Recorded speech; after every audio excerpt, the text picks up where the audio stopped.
Hi, I'm Nicole Palmer, Realtor with United Real Estate. And I'm attorney Scott Harper with Bluegrass Lane Title. So Scott, tell me about one of the biggest concerns you tend to see at the closing table and what it means.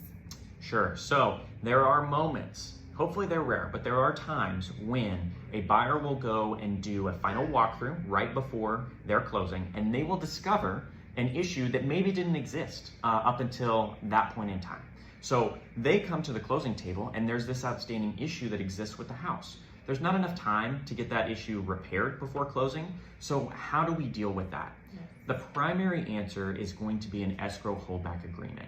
And essentially what ends up happening is that you have a issue, you have an idea of maybe what it would cost to fix that issue, but you don't have all of the details. And so the buyer, the seller will usually get together and we'll have a discussion about what we think it would take and how much time it would take to solve that problem.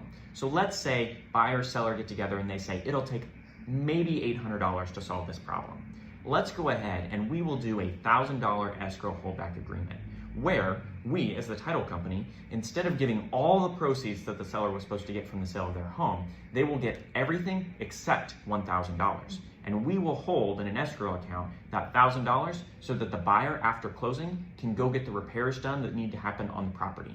Once we hear back from the buyer that those things have been taken care of, we'll release the funds, either the amount to the buyer to take care of the issue and the remainder to the seller, or if it really didn't cost anything because there really wasn't that issue, we'll just release all the funds back to the seller.